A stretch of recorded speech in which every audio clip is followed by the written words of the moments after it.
Nós vamos iniciar hoje uma série de estudos sobre o livro de Hebreus. É um desafio, é grande. O livro de Hebreus é maravilhoso, atualizadíssimo.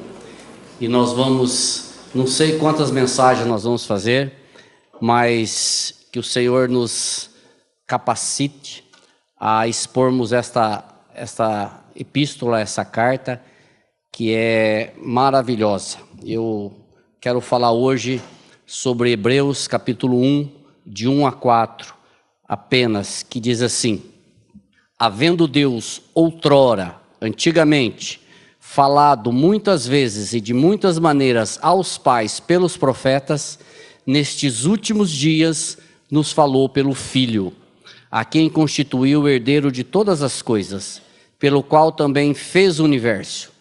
Ele, que é o resplendor da glória e a expressão exata do seu ser, sustentando todas as coisas pela palavra do seu poder, depois de ter feito a purificação dos pecados, assentou-se à direita da majestade nas alturas, tendo se tornado tão superior aos anjos, quanto herdou o mais excelente nome que eles. Está falando de Cristo Jesus. Antes de nós entrarmos propriamente disso no texto, eu quero dar algumas informações de introdução, de conhecimento, para que nós tenhamos um pouco mais de centralidade, de conhecimento a respeito da carta de Hebreus. Esta carta, ela é dita como uma das cartas mais difíceis do Novo Testamento, juntamente com Apocalipse. Hebreus, ela tem muitos ritos, muitos sacerdotes, muitos sacrifícios, templos, e por isso as pessoas acham que é difícil de compreender.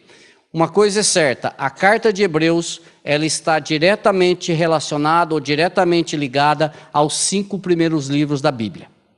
Então, se nós quisermos conhecer bem Hebreus, nós precisamos voltar e ler o Pentateuco, ler os 5 primeiros livros da Bíblia, porque ela faz muita referência ao templo, ao sacerdote, ela faz referência a Melquisedeque, ela faz referência a Arão, ela faz referência aos sacrifícios, ela faz muitas referências aos primeiros 5 livros da Bíblia.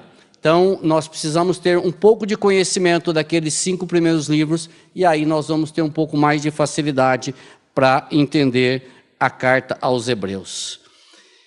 Pois é, e qual a ocasião, por que ela foi escrita, da onde que surgiu? Ela foi escrita para judeus cristãos. Quem são judeus cristãos?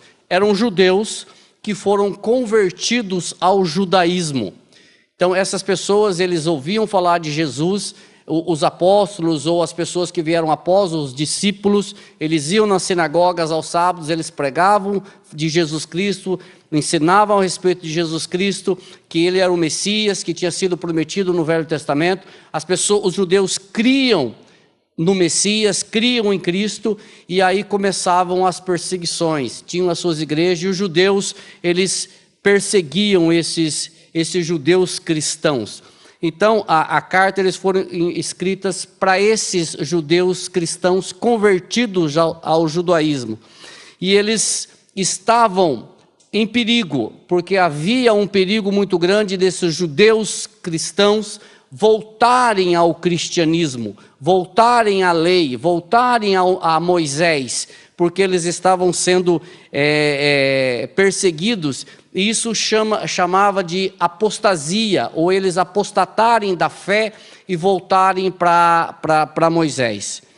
E para impedir essa tal loucura, ou uma loucura desse tamanho, a carta é escrita a Hebreus, a carta aos Hebreus é escrita ressaltando a superioridade de Jesus Cristo com tudo aquilo que eles conheciam.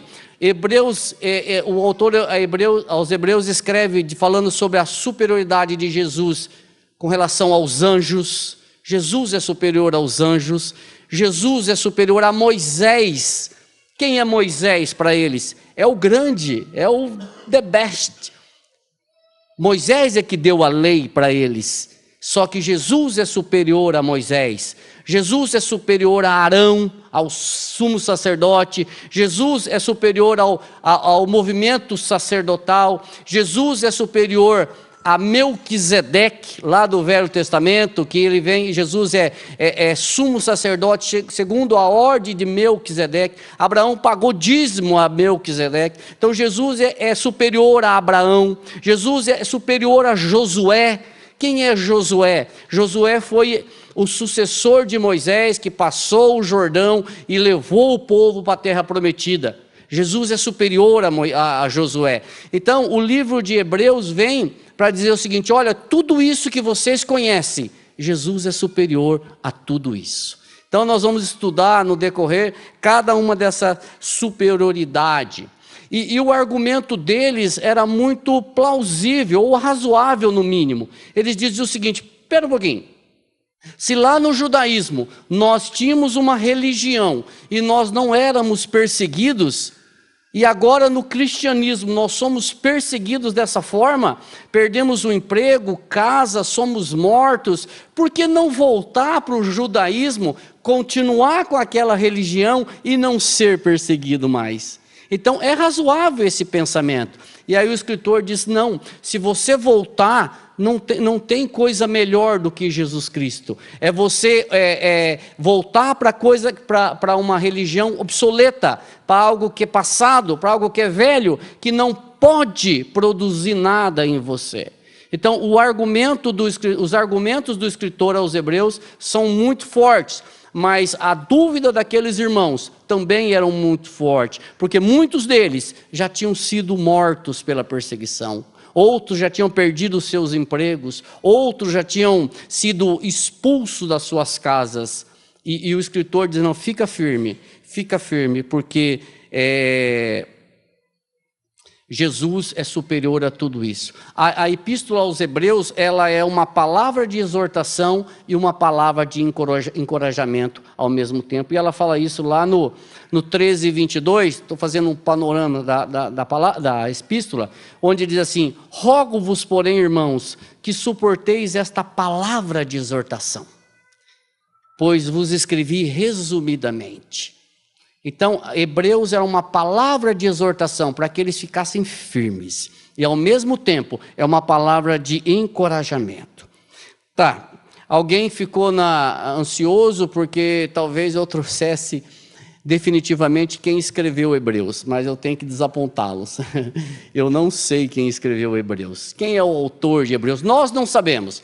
Os irmãos que receberam, esses irmãos que receberam a carta, sabiam muito bem. Só que nós não sabemos. Para vocês terem uma ideia, o autor dos Hebreus tem tantas divergências que Clemente de Alexandria e Origem, lá no início, eles atribuíram Hebreus a Paulo. Mas Tertuliano diz que foi Barnabé. Outros dizem que foi Lucas. Lá no século XVI, todo mundo cravava que era Paulo, que foi Paulo que escreveu. Mas aí Lutero diz que foi Apolo. E até Priscila surgiu como escritora de Hebreus. Priscila e Áquila, aquele casal. Então, irmãos, eu não sei quem escreveu Hebreus. Não sei, mas não importa quem escreveu. Importa que o que escreveu foi inspirado pelo Espírito Santo e virou Bíblia. Isso é maravilhoso. Quem escreveu Hebreus, uma coisa é certa, ele conhecia muito bem Jesus Cristo, ele conhecia muito bem aqueles irmãos que ele estava escrevendo, ele conhecia muito bem a lei, ele conhecia muito bem o Antigo Testamento, ele conhecia tudo isso muito bem. Ele faz uma relação perfeita com a lei. Ele vai lá no Velho Testamento e ele concretiza em Jesus Cristo. É fantástico o livro. Então ele tinha um conhecimento muito grande, tanto da lei, do Velho Testamento em geral, quanto do Novo Testamento, daqueles irmãos que ele estava escrevendo, e ele tinha um relacionamento com Jesus Cristo. Quando foi escrito? Não se sabe ao certo, mas possivelmente antes do ano 70. Por quê? Porque a história nos diz que aproximadamente no ano 70 foi destruído o templo. Então, esse livro fala ainda de sacrifícios, de animais, de oferendas. Então, para ter essas informações no livro, esse livro foi escrito antes dos anos 70. Então, possivelmente entre os anos 64 a 68, ele foi escrito. Qual é o propósito? De incentivar a fidelidade a Cristo e a sua aliança. E dizer que Jesus Cristo é o último, é o superior, é o maior, e que não há nada mais valioso do que Jesus Cristo. Algumas verdades desse livro, 4 verdades fantásticas. Primeira verdade: Cristo é superior aos anjos, a Moisés, a Arão e ao ministério sacerdotal do Antigo Testamento. Segunda verdade: mostrar as coisas temporárias do Antigo Testamento. Mostrar que tudo o que aconteceu no Antigo Testamento apontava para Cristo e foi concretizado em Cristo. O autor aos Hebreus fala justamente isso. Olha, aquilo que aconteceu lá, concretizou em Cristo. Então, o livro, a Epístola aos Hebreus, tem esse propósito de mostrar as coisas temporárias do Antigo Testamento e como tudo se concretiza em Cristo Jesus. Uma terceira verdade é mostrar que deixar o cristianismo e voltar ao judaísmo ou qualquer outro tipo de fé obsoleta levaria aquele povo ao julgamento. E uma terceira é que os crentes devem perseverar até o fim em fidelidade a Cristo. E nessas verdades eu já quero fazer uma aplicação que isso se enquadra perfeitamente a nós. É não voltar atrás. É não deixar Jesus Cristo. É não achar que tem coisa melhor lá fora. Queridos, não há nada melhor do que Jesus Cristo. Eu posso aqui, não conheço a vida de vocês, mas eu tenho certeza que muitos de vocês estão passando por problemas. Muitos estão passando por dificuldades, talvez perseguições até dentro de casa. Mas eu digo para vocês, fiquem firmes. Não sou escritor aos Hebreus, mas posso dizer da mesma forma que ele.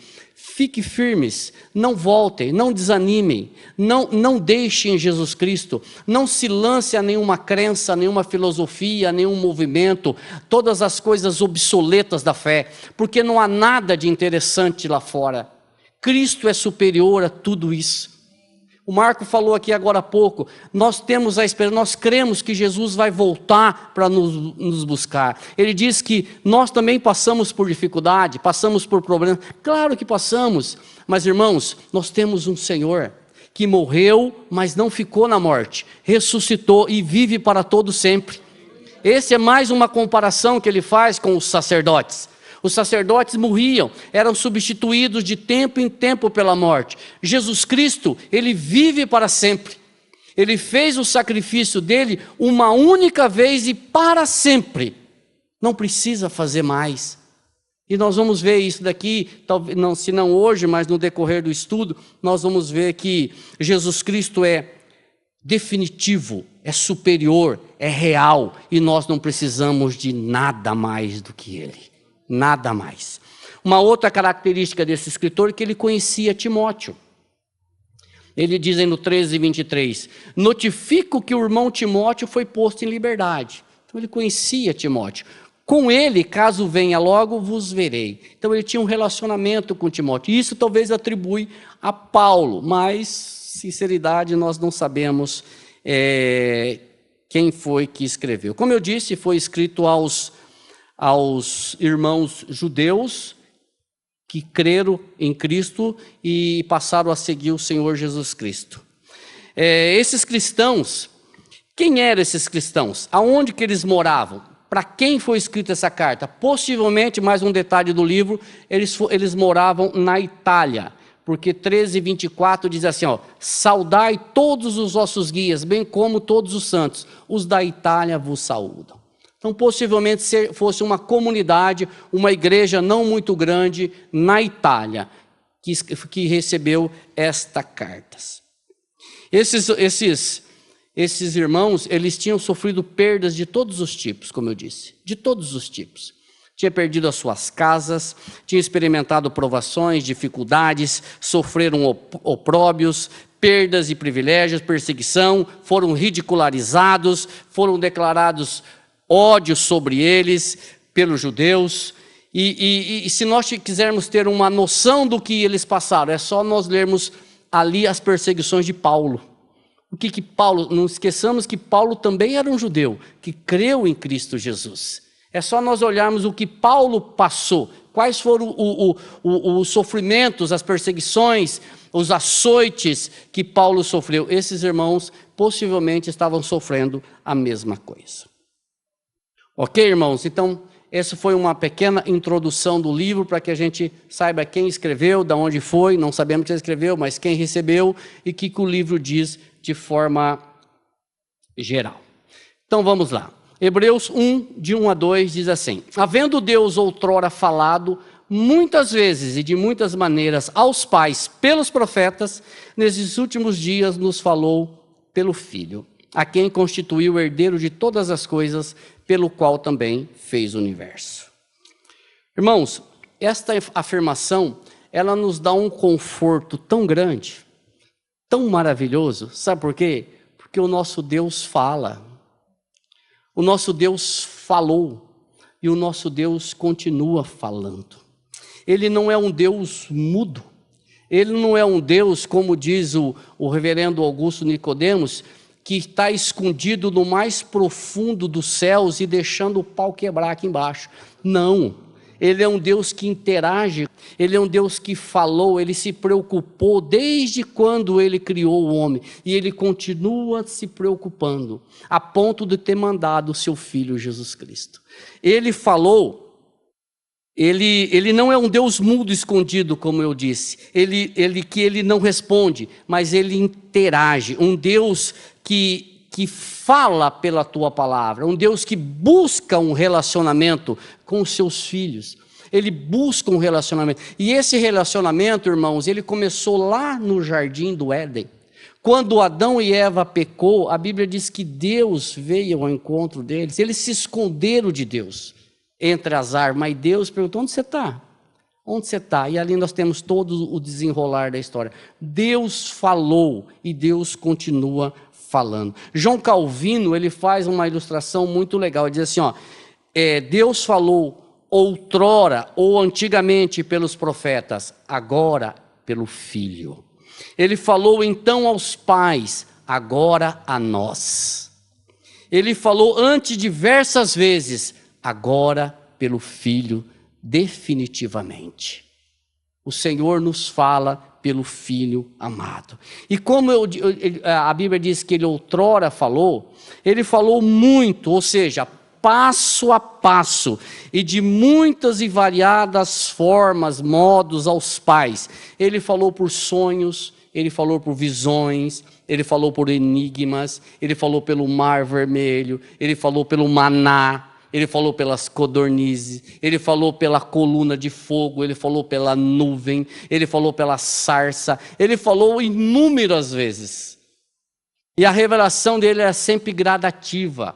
Hoje nós temos uma revelação de Cristo Jesus. Ele falou de muitas formas e de muitas maneiras. Foi pedagógico, falava e falava e falava, passo a passo aos pais pelo profeta. Ele não ficou em silêncio, ele falou aos pais. Muitas dessas instruções foram transformadas em Bíblias.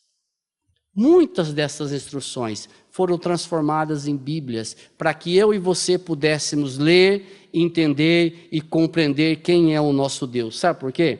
Porque a Bíblia nos fala em Romanos, no capítulo 15, 4, que tudo o que foi escrito é para o nosso proveito. Olha aqui, pois tudo o que foi escrito, para o nosso ensino foi escrito, para que pela paciência e consolação das Escrituras tenhamos esperança. Irmãos, tudo isso que eu estou falando, o escritor Hebreus pegou tudo que tinha sido escrito e trouxe. Isso serve para mim e para você, para ler o que aconteceu lá no passado, para ler o que está na Bíblia, e para nós não cometermos os mesmos erros, ou formos incrédulos, como a Bíblia diz, que foram muitos daqueles que saíram da terra do Egito. O autor ainda divide em 2 tempos, irmãos. Ele divide nos tempos de outrora e nesses últimos dias. Outrora, ele refere-se ao Antigo Testamento. Nesses últimos dias, o que é últimos dias? Nós achamos, muitas pessoas acreditam, que os últimos dias é ainda no futuro. Não. Os últimos dias é desde a primeira vinda de Jesus até a segunda vinda de Jesus. Nós já vivemos nos últimos dias. Então, se você não sabia disso, não fique temeroso. Nós já vivemos nos últimos dias. Desde a primeira vinda de Jesus até a segunda vinda dele, são os últimos dias. O Senhor nos falou nestes últimos dias pelo Filho. Ou seja, desde a primeira vinda até a última vinda. E quando, nesses últimos dias, nos falou pelo Filho, o que significa isso, queridos? Significa que não há mais razão para nós termos dúvidas. Significa que nós não temos mais razão para esperar uma outra revelação. Significa que não há nova revelação. Não há coisas novas para serem reveladas. Quando eu digo que não há nova revelação, eu não estou falando de você ler a Bíblia e o Espírito Santo falar com você hoje. E você lê amanhã, o Espírito Santo falar novamente com você e algo novo. Não é isso que eu estou falando, eu estou falando de outro evangelho. Não há outro evangelho para ser anunciado. Tudo que o Senhor tinha que nos revelar, Ele nos revelou, está aqui, ó, na palavra dEle. Não tem mais nada para acrescentar e não tem mais nada para tirar. Está tudo aqui. E Paulo fala isso mais tarde, ou antes. Quando ele escreve aos Gálatas, ele fala assim, olha, se eu mesmo ou um anjo, presta atenção que o autor aos Hebreus, ele está fazendo uma referência de que Jesus é superior aos anjos, porque os anjos, eles tinham um papel extremamente importante na religião judaica. Anjo apareceu a Abraão, os pais viram o anjo, Jacó viu o anjo, muita gente no Velho Testamento teve contato com Gideão, teve contato com Maria, teve contato com. Então o anjo, ele era muito importante. Aí o escritor está dizendo, eu estou falando de alguém que é superior aos anjos, e Paulo faz isso, ele diz, olha, se mesmo eu, ou até um anjo, vier pregar um outro evangelho, além deste que eu estou anunciando para vocês, não receba, porque é falso. E é a mesma coisa hoje. Hoje nós temos visto algumas pessoas querendo trazer um outro evangelho, algo novo. O homem gosta de novidade, mas irmãos, o evangelho é esse evangelho, o evangelho da graça. E Paulo ainda, me lembro que ele escrevendo para Timóteo, ele faz referência de duas pessoas. Ele faz referência de Himeneu e Fileto. Ele diz assim, Timóteo, toma cuidado com esses dois cidadãos aí, porque eles estão anunciando que a ressurreição já aconteceu. Isso é um outro evangelho. 2 Timóteo capítulo 2, se não me falha a memória, versículo 18. Paulo fala assim, cuidado, porque eles estão pregando uma inverdade, eles estão anunciando que a ressurreição já aconteceu, estão enganando muitas pessoas. Irmãos, nós precisamos ficar atentos, de orelha em pé, para não sermos enganados por outro evangelho. Agora, ele não fala mais por intermediário. Ele fala-nos pelo Filho. De certa forma, Deus não envia mais recados. Ele não envia mais recados, Ele nos enviou o Filho dele. Ele nos fala pelo Filho, que é a revelação final. E esta revelação final veio ao mundo. O Filho, ele falava da mesma forma que os profetas, só que muito mais autoridade. Alguém diz assim, o Velho Testamento dizia o seguinte, assim diz o Senhor. Jesus vem de eu vos digo. No Velho Testamento é assim diz o Senhor, ou seja, eu sou aqui um mensageiro. No Novo Testamento Jesus vem em verdade eu vos digo. Olha a autoridade, sou eu que estou dizendo. Eu não sou mais um intermediário. E neste relacionamento, Cristo é essencial. Ele é o Filho. E ele é ambas as coisas, ele é herdeiro e ele é agente da criação. Ele é o herdeiro e ele é o agente da criação. Eu não coloquei aqui, mas Colossenses 1,16 diz assim: tudo foi criado por ele e para ele. Tudo foi criado por ele e para ele. A supremacia do Filho se manifesta no final da história. Tudo foi criado por ele e para ele. Ele é o primogênito, o herdeiro, cujos inimigos serão colocados debaixo dos seus pés, diz a palavra. Tudo será colocado debaixo dos pés de Jesus. Como filho, isso que é interessante, irmãos. Como filhos de Deus, irmãos, servos de Jesus Cristo, nós somos herdeiros e co-herdeiros. A Bíblia diz isso para nós em Romanos 8,17. A respeito dessa herança maravilhosa. Ele diz assim, se somos filhos de Deus, logo somos também herdeiros, herdeiros de Deus e co-herdeiros de Cristo. Se é certo que com ele padecemos, para que também com ele sejamos glorificados. Que coisa maravilhosa, irmãos. Somos herdeiros e co-herdeiros com Cristo Jesus. Porque esse Cristo, esse Senhor, ele fez o universo. Todas as coisas foram feitas por ele e para ele. E eu volto para Colossenses 1,16, que diz assim, tudo foi criado por ele e para ele. A supremacia de Jesus Cristo, ela não será somente no final da história, mas ela começou no início da história. Jesus é supremo do início ao fim. Vocês querem ver? João capítulo 1, de 1 a 3, diz exatamente isso. Diz assim, no princípio era o verbo. De quem que nós estamos falando? Nós estamos falando de Jesus Cristo. E o verbo estava com Deus. E o verbo era Deus. Ele estava no princípio com Deus. Olha aí o que diz. Todas as coisas foram feitas por intermédio dele. E sem ele, nada do que foi feito se fez.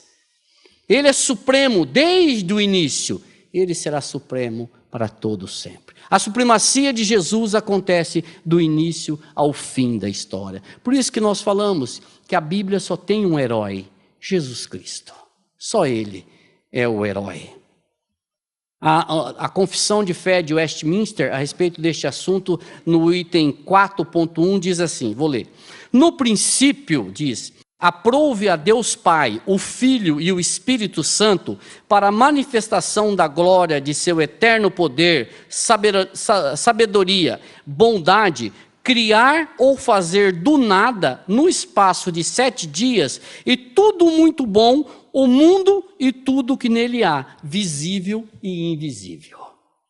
A confissão de fé de Westminster, que nós seguimos em partes, ela diz exatamente isso. Sobre a Trindade participando de forma integral na criação e na sustentação de todas as coisas.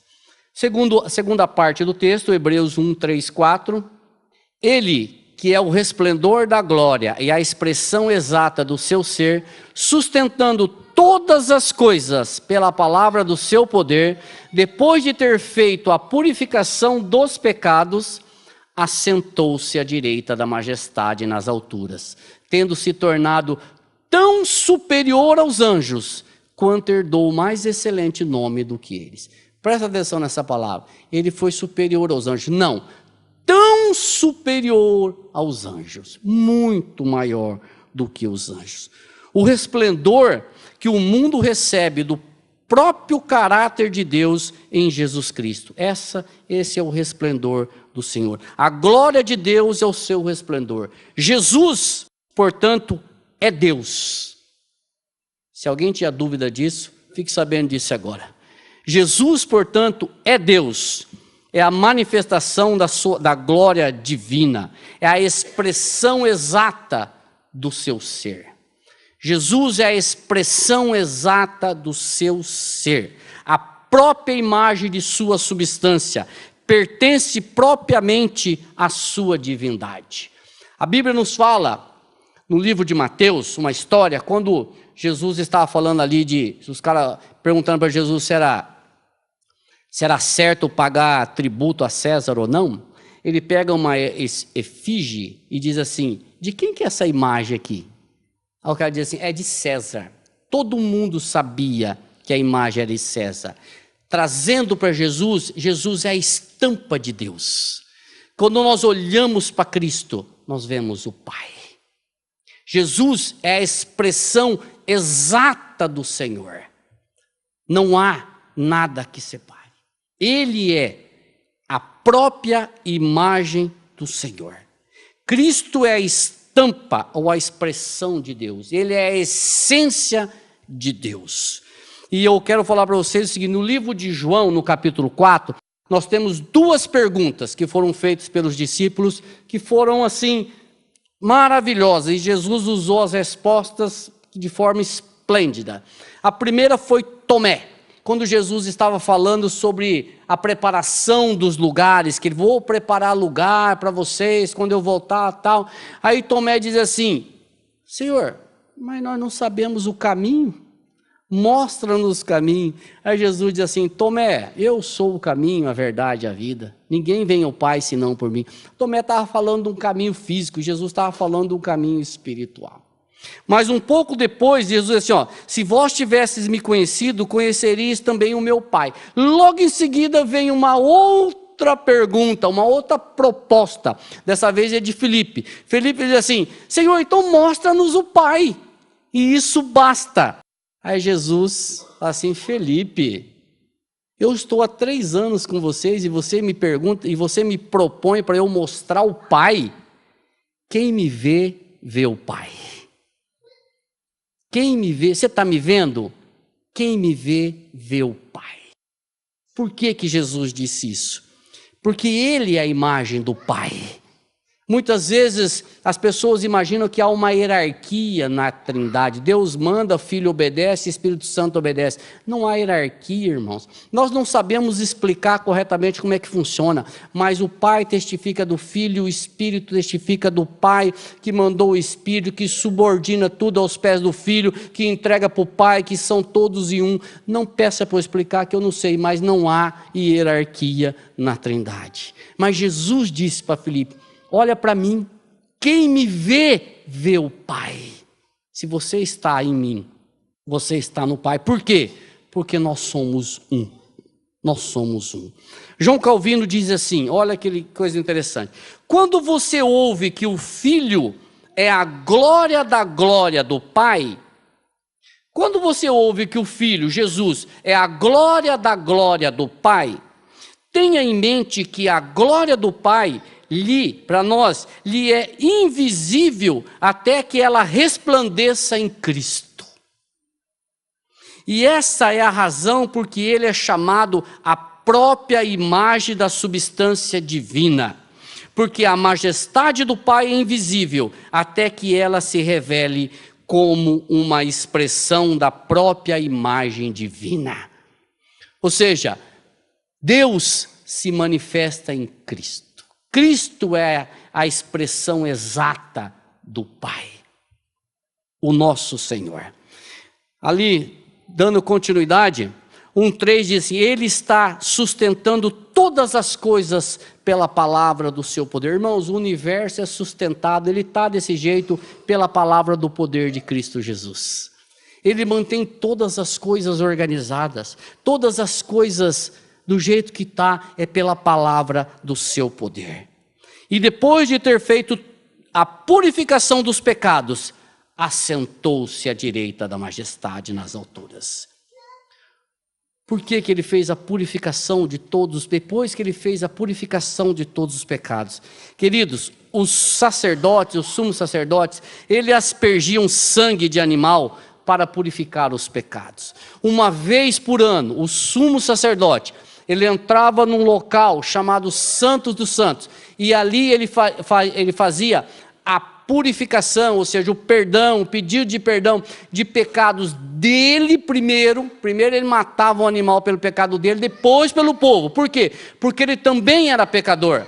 Então ele fazia a purificação do pecado dele, depois ele fazia a purificação do pecado do povo. Isso ele fazia uma vez por todas.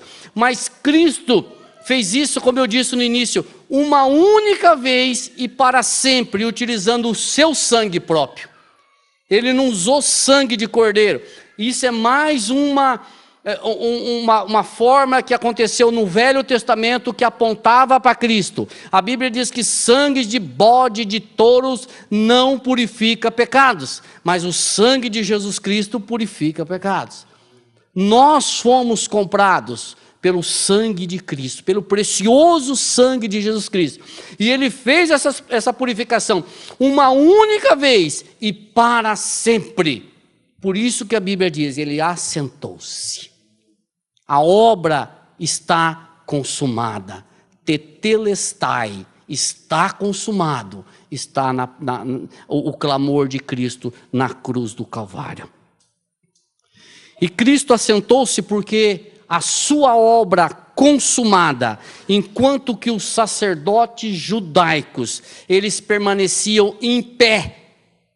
O sacrifício era feito em pé, e eles eram substituídos de tempo em tempo. Quando um morria, outro assumia o seu lugar. Por isso que existia uma tribo de sacerdotes. Mas Jesus, ele fez uma única vez e ele assentou, porque não precisa fazer mais. Não precisa Jesus morrer novamente, não precisa ele fazer a purificação do pecado novamente, ele já fez isso definitivamente. Por isso que a Bíblia nos fala que ele é final para nós. O Pai nos falou definitivamente pelo Cristo. Eu não preciso fazer mais rituais, eu não preciso mais fazer sacrifício, eu não preciso mais matar bode, eu não preciso mais matar galinha, não preciso matar boi, não preciso fazer mais nada. Que Cristo fez isso por mim. Tem muita gente aí matando animal para sacrificar. Irmãos, não precisa mais disso. Cristo fez. Nós fomos comprados pelo sangue de Jesus Cristo. Os nossos pecados foram perdoados. E mais uma coisa interessante. Este não é um local de repouso. Sabe por quê? Porque ele continua intercedendo por nós. Ele continua intercedendo por nós. Ele é o nosso advogado. E isso veio cumprir o que diz o Salmo 110, 1, que diz assim: disse o Senhor ao meu Senhor, assenta-te à minha direita, até que eu ponha os teus inimigos debaixo dos teus pés. A confirmação, lá no Salmo, olha só, um salmo messiânico, falando do que aconteceria com Jesus Cristo. Ele seria colocado sentado do lado da majestade. E sabe o que é interessante, irmãos, e glorioso? É que eu e você, se cremos, estamos sentados em Cristo Jesus. Efésios 2:6 diz assim: e juntamente com Ele, nos ressuscitou e nos fez assentar nos lugares celestiais em Cristo Jesus. Se eu e você cremos que Jesus Cristo é o meu Salvador, é o meu Senhor, se eu me prostro diante dele, se eu o reconheço como suficiente, eu estou sentado juntamente com ele pela fé, ao lado da majestade. Que coisa maravilhosa, que coisa maravilhosa. Eu quero concluir, irmãos, com 7 verdades, destes 4 primeiros versículos maravilhoso de Hebreus. Primeira, Cristo é herdeiro de todas as coisas. Segundo, Ele é o agente da criação. Terceiro, Ele é o brilho que irradia de Deus, que é a luz. Quarto, Ele manifesta a verdadeira natureza de Deus. Quinto, Sua palavra poderosa sustenta o universo. Sexta, Ele é o sacerdote que oferece a si mesmo como sacrifício para purificar os pecados. E última, Ele ocupa o trono soberano à direita da majestade. E eu quero só fazer algumas aplicações aqui, 4 primeiro. Primeiro, o que nós aprendemos com esse livro de Hebreus? Com esses primeiros 4 versículos apenas. Que Ele nos falou pelo Filho. Ele nos fala pelo Filho. E que nós não precisamos de mais nada. Nós não precisamos de outras revelações. Nós não precisamos de outro evangelho. Nós não precisamos que seja acrescentado. Nós não precisamos que seja retirado. Tudo está aqui. O Senhor nos deu o Filho dele e ele nos falou pelo Filho. Ele nos fala pela palavra, irmãos. Você lendo a palavra, o Senhor fala com você. Você ouvindo uma pregação, o Senhor fala com você. O Espírito Santo, este é o ministério dele. O Senhor nos falou nesses últimos dias pelo Filho. Não foi mais um recado, não. Veio o Filho. Definitivo, não há mais nada, não virá mais ninguém. É a palavra definitiva e com autoridade é o Filho. Segundo, Jesus é maior do que todos. Ele venceu e está sentado, intercedendo por nós. Ele é nosso advogado. Ele continua trabalhando, só que agora ele está intercedendo por nós. Tem uma passagem da Bíblia que, cada vez que eu leio, eu falo, Senhor, eu não entendo a passagem. É quando Estevão foi apedrejado.